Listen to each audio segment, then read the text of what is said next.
Saat Bapak divonis tertular COVID-19 nih ya, apa yang pertama sekali ada dalam pikiran Bapak? Baik-baik saja. Jadi maksudnya saya sangat-sangat pede karena pada waktu itu ya. Jadi ini perhatikan perjalanan kepedean saya gitu. Nah ada pede, nanti Anda pede, nanti pede lagi. Nah itu tidak percaya diri. Nah itu kenapa pede? Karena based on statistik. Jadi sebelum terjadi kena itu saya mempelajari statistik. Oh, kalau below 50 terus kemudian itu 99, sekian persen sehat. Apalagi kalau istilahnya tidak ada penyakit bawaan begitu ya. Saya kan tidak ada penyakit bawaan. Begitu kurang minum, saya mulai begitu saya menggigil saya ngebel lagi. Harus air hangat lah ini. Jadi kalau saya ditanya, pertanyaan saya begini, ini ilmiah, tabayun boleh buka ayo data ilmiah. Kalau obat belum tentu, masih di dalam riset. PCO masih belum tentu. Minyak kayu putih katanya masih belum tentu semuanya. Tapi pertanyaan saya, obat ada efek negatifnya? Ada macam-macam. Ada. Tapi kalau air putih ada efek negatifnya? Ada kalau terlalu banyak. Nah sekarang gini, berapa saya tanya sama teman-teman, berapa ukuran air putih? 8 gelas. Salah 8 gelas loki atau 8 gelas 1 liter. Yang benar tuh sesuai dengan berat badan. Kok Anda beratnya 100 kilo, binaraga minumnya 8 gelas loki ya salah. Pak ya 250 cc tetap kurang. 100 kilo, 8 gelas, 250 cc tetap kurang. Baca buku itu di Dr. F. Beckman Hellick itu jadi dia ngomong begini. Bahwa manusia itu butuh air. Air berapa? Minimal 30 cc per kilogram berat badan. Saya misalnya bobot 80 kilo dengan tinggi 183.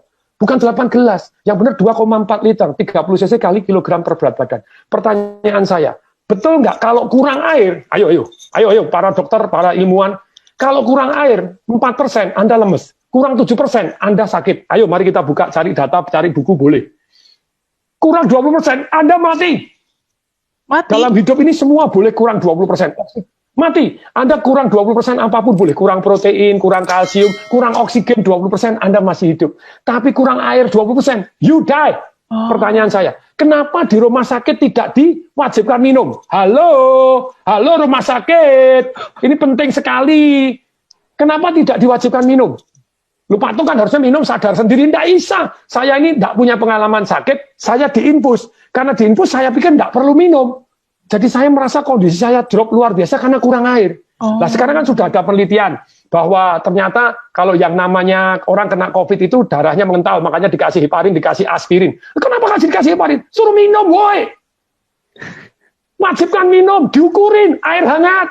Halo, please deh tolong disampaikan ke semua rumah sakit, semua orang-orang dokter-dokter, please. Karena ini ilmiah.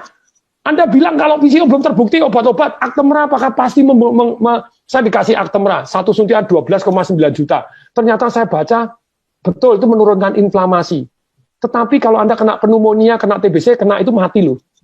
Banyak yang itu ada penelitian tuh, dikasih 5, ada yang ini mati loh, ada yang bahaya. Makanya saya suruh tanda tangan tuh, if something happen. Nah kalau itu belum terbukti menyehatkan, kalau air terbukti kalau kurang mematikan, kenapa tidak diwajibkan minum? Hoi. Sorry, saya sangat-sangat emosional karena saya ngerasain tidak bisa bernapas seperti apa. Mestinya kan air toh, supaya airnya, aduh nih, jadi diwajibkan minum. Jadi wajib, diukurin, wajib minum, ayo minum sedikit, 100 cc air hangat, 100 cc air hangat. Kalau Anda tidak percaya, perhatikan, kalau Anda lagi demam panas, Anda minum air hangat langsung, Anda berus keringetan, diukur, langsung suhunya turun kok. Iya. Coba, kalau ini sudah terbukti menyembuhkan, kenapa kok tidak diwajibkan? Wajibkan, boy. Saya sangat-sangat gemes ini. Semoga ini jadi viral, tidak apa-apa. Jadi amin. Diwajibkan. Jadi jangan obat doang, jangan infus doang. Kok memang kurang, harus wajib dijamin. Sekian minum sudah belum, diukurin, diiniin, kasih air hangat. Nah kan tubuhnya jadi darahnya jadi mengalir lebih lancar, terbukti. Kemudian dong, minum. Lebih kemungkinan sehat lebih tinggi daripada Anda tidak perhatian terhadap mereka minum nggak. Ketika orang lemes, gini diinfus terus kemudian tidak minum, lah ya kasihan toh ya. Nanti dites darah tidak keluar, dianggap darahnya mengental. Setelah mengental dikasih heparin, dikasih aspirin. Aduh, suruh minum. Wajib. Minum air putih hangat ya. Air putih hangat itu yang paling penting ya, Pak Atung ya. Dan ukurannya 30 cc per kilogram berat badan. Karena tadi kalau air terbukti penting, kenapa tidak diwajibkan minum air? Pernapasan penting, kenapa tidak diwajibkan? Jadi jangan hanya obat boleh, please deh. Sejauh Anda tahu boleh, tapi kalau air terbukti kurang mematikan, kenapa tidak diwajibkan minum air? Air hangat, woi. Kalau air sudah terbukti gini, ya harus kasih deh. VCO sambil jalan, kenapa Anda? Itu Pak, itu masih mitos, belum terbukti. Loh, kalau belum terbukti, obat Anda apakah sudah pasti terbukti? Kalau obat sama-sama belum terbukti, ini efeknya lebih ringan. Dan kalau Anda percaya enggak, kalau Anda yang sakit, saya enggak memujikan Anda sakit, siapapun Anda yang sakit, apapun dilakukan loh. Suruh minum obat ini, nanti kalau kemungkinan mati ya daripada ini ya, mati kesembuhan ya apa ya, suruh apa ini. Lah kalau VCO kan baik-baik gitu ya, kenapa enggak gitu loh. Jadi ada penelitian bahwa ternyata orang yang gembira itu megahertznya tinggi, orang yang marah megahertznya rendah, dan orang yang megahertznya rendah kena sakit macam-macam. Jadi itu dokter penelitian, jadi orang-orang ternyata yang sakit itu gelombangnya beda dengan orang yang sehat. Nah kalau orangnya supaya gelombangnya naik, nah itu ada perasaan bersyukur, penuh harapan, terus kemudian juga nyanyi-nyanyi, itu nyanyinya tentu saja nyanyi yang gembira, nyanyi yang sedih-sedih gitu. Terus kemudian ketawa tanpa sebab. Sekarang hati yang gembira, boleh kok, ayo tabayun kepada saya buka-bukaan data gitu ya. Kenapa nggak diwajibkan? Yo, kenapa nggak diwajibkan kalau ternyata secara ilmiah terbukti bahwa menaikkan imun sistem dan megahertznya tinggi, energinya tinggi, kenapa diwajibkan? Nyanyi bareng, ayo nyanyi walaupun pakai masker, nyanyi, nonton video lawak, itu diwajibkan. Kan itu cost nothing. Kalau diperkenankan Tuhannya. Misalnya saya diperkenankan, kasih saya panjang umur dan sembuh dari penyakit ini. Tapi kalau saya harus diambil, izinkan ya, diambil dengan gembira. Harus protokol kesehatan.